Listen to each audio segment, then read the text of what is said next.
Posons un peu le décor tout de suite. Imaginons la scène. On est à Islamabad, la capitale pakistanaise. Sous très haute protection militaire, pour le coup. Le périmètre est complètement bouclé. Voilà, c'est ça. Au centre de tout ça, un hôtel 5 étoiles, littéralement transformé en forteresse.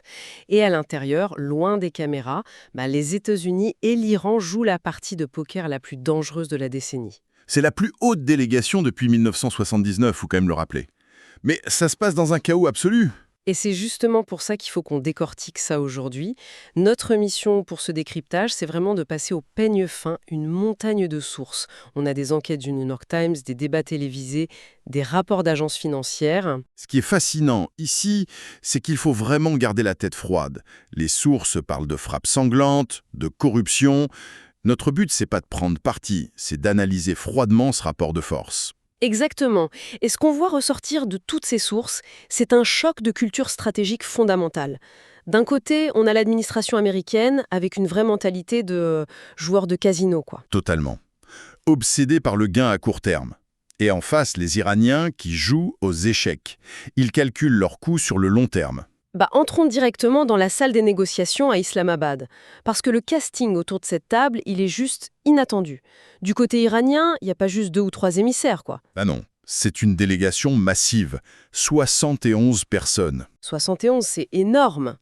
Et avec des vétérans à leur tête. Le ministre des Affaires étrangères, Abbas Araghchi, et le président du Parlement, Mohamed Ghalibaf. Et ce qui ressort des analyses, c'est que ces gars-là ont survécu à la décapitation militaire du début de la guerre.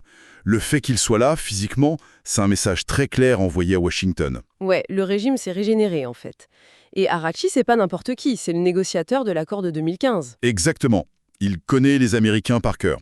Et en parlant des Américains, le contraste est frappant de leur côté. Tu m'étonnes. Du côté américain, on retrouve J.D. Vance, seul en première ligne, et il chapeaute un duo assez improbable. Jared Kushner et Steve Witkoff. Des profils issus de l'immobilier, oui. C'est presque improvisé. Mais attends, il y a une contradiction énorme là-dedans. Les fuites nous disent que J.D. Vance, c'était le conseiller de Trump le plus opposé à cette guerre. C'est comme envoyer le seul gars sobre de la soirée pour négocier avec le videur du club. C'est une très bonne image. C'est pas un hasard, c'est une technique classique de mise en compétition interne. Rappelle-toi la pique de Donald Trump le jour de Pâques. Ah oui, quand il a dit « si ça marche pas, ce sera la faute de J.D. Vance ». Voilà. Vance est le fusible idéal. Mais il y a un détail crucial dans les rapports. Ce sont les Iraniens eux-mêmes qui ont exigé de parler à J.D. Vance. Attends, vraiment, ils ont choisi leur adversaire ? Oui. Ils refusaient de faire confiance à Witkoff, qui avait déjà échoué. Ils savent très bien que Vance était contre l'option militaire, donc ils utilisent ça à leur avantage. C'est fou de pouvoir imposer ça. Ce qui m'amène à me demander comment l'Iran peut avoir une telle audace. Ils viennent de subir des frappes massives et pourtant ils exigent 6 milliards de dollars et la levée des sanctions. Eh bien, tout s'explique par un point géographique minuscule, le détroit d'Ormuz. C'est là que ça devient vraiment intéressant. Les sources montrent que les Américains n'avaient pas du tout anticipé ça. Le ministre de l'énergie américain disait même, au début du conflit, qu'il y avait zéro inquiétude, quoi. C'est une erreur de calcul monumentale. Le blocage de ce détroit, c'est devenu l'arme fatale de l'Iran. Et ça coûte une fortune. On parle de 500 millions de dollars par jour pour les États-Unis, sans compter la flambée des prix de l'essence qui menace directement les élections de mi-mandat. C'est exactement ça. Trump est à des milliers de kilomètres d'Islamabad et il essaye de court-circuiter les négociations. Il va jusqu'à annoncer à la télé que son armada débloque le détroit, que des navires passent alors que... Alors que c'est faux, en fait. Il bluffe complètement, et c'est là qu'on retrouve notre métaphore, tu vois. Trump, il est devant sa machine à sous. Il veut son gain immédiat pour les élections. Oui, il a une horloge électorale hyper courte, la peur de perdre le Congrès est immense. Alors que les Iraniens, ils ont inventé les échecs, quoi. Ils font un gambit. J'ai lu dans les sources qu'ils sont prêts à sacrifier quelques pièces, genre leurs 440 kilos d'uranium. Si on replace ça dans un contexte plus large, c'est une stratégie brillante. Ils sacrifient cet uranium enrichi pour sauver le roi, c'est-à-dire leur régime et leur économie. L'Iran joue la montre, tout simplement. Mais alors, s'ils ont ce levier avec le détroit d'Ormuz, qu'est-ce qui coince encore à la table des négociations? Pourquoi ils signent pas tout de suite? C'est là qu'entre en scène le troisième acteur fantôme de cette crise, le Liban. Ah oui, les Iraniens exigent que le Liban soit inclus dans la trêve globale. Mais le Premier ministre israélien, Netanyahou, il refuse catégoriquement. Il continue les bombardements. Et les chiffres sont effroyables. Les rapports décrivent un mercredi particulièrement meurtrier, avec 357 morts et 1 millier de blessés, plus 13 membres des forces de sécurité libanaises tués. C'est un vrai tapis de bombes, les civils sont pas du tout épargnés, et ça devient un boulet politique énorme pour les États-Unis. Et il y a d'ailleurs eu des appels téléphoniques super orageux entre Trump et Netanyahou à ce sujet. C'est là que l'alliance se fracture. Le New York Times a enquêté sur la fameuse réunion du 11 février. Et ce qu'on y apprend est dingue. Netanyahou voulait frapper l'Iran depuis l'ère Obama. Et il a fini par trouver en Trump le seul président prêt à le faire. Mais je te lance un petit défi là. Donald Trump s'est toujours vanté d'être intraitable avec l'Iran. C'est lui qui a déchiré l'accord nucléaire en 2018. C'est vrai, oui. Comment on explique ce revirement complet où c'est lui qui supplie presque Israël de lever le pied? Eh bien, l'alliance était basée sur un mensonge pur et simple. Les Américains étaient persuadés qu'une frappe allait provoquer un soulèvement populaire en Iran, un changement de régime. Ce qui s'est pas du tout passé. Pas du tout. Le régime s'est régénéré. Les gardiens de la révolution ont pris les commandes de manière encore plus stricte.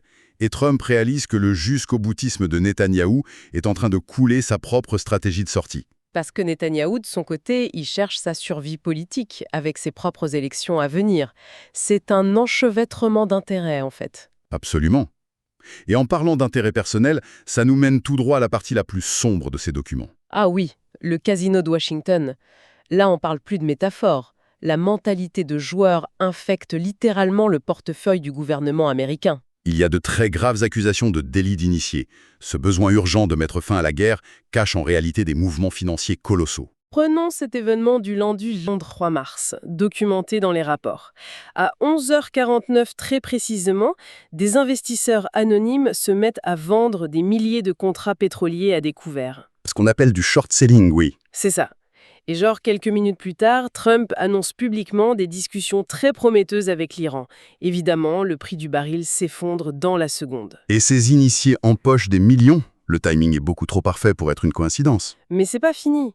Les enquêtes pointent aussi Pete Hegseth, le secrétaire à la Défense. Il aurait apparemment mandaté son courtier pour acheter des actions dans l'armement juste avant les premières frappes américaines. Sans oublier les fonds Emimati.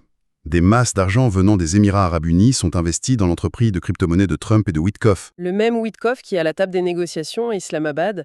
Mais au fond, qu'est-ce que ça veut dire tout ça? C'est comme si l'État profond réalisait que le directeur du casino truquait ses propres tables, quoi. C'est une image terrifiante, mais assez juste. Et le paradoxe est absurde. Si tu es un simple employé fédéral, les règles éthiques sont ultra strictes. Mais si tu es le président ou le ministre de la guerre, open bar, quoi. Cela soulève une question cruciale pour les mois à venir. Parce que si les démocrates reprennent la Chambre aux prochaines élections, ces accusations vont se transformer en procédure de destitution, un impeachment. D'où l'urgence vitale pour Trump de boucler ce dossier à Islamabad, quitte à signer un accord complètement bancal et précipité. Il faut arrêter la guerre avant que les enquêtes ne commencent. Et c'est là toute la tragédie de cette négociation. Ouais, si on synthétise tout ce qu'on vient de voir aujourd'hui, c'est assez vertigineux. D'un côté, on a ce grand casino américain, une administration fragmentée, guidée par la panique des marchés, le court terme politique et des intérêts financiers franchement douteux. Et de l'autre côté de la table, les joueurs d'échecs. Un régime iranien qui, bien qu'affaibli militairement, excelle dans l'art d'étirer le temps et d'exploiter chaque petite faille de ses adversaires. C'est une sacrée leçon de géopolitique quand même. Mais je voudrais inviter notre audience à une dernière réflexion pour clore cette analyse. Parce qu'on parle de Washington, de Téhéran, des marchés.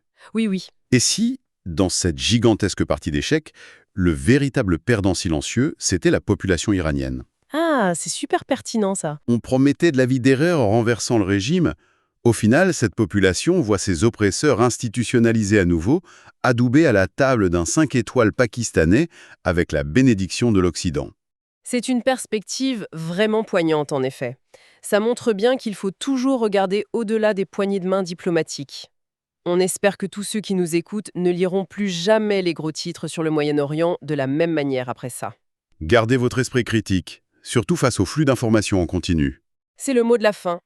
Merci de nous avoir suivis dans ce décryptage complexe et on se retrouve très vite pour explorer de nouveaux enjeux mondiaux. À bientôt.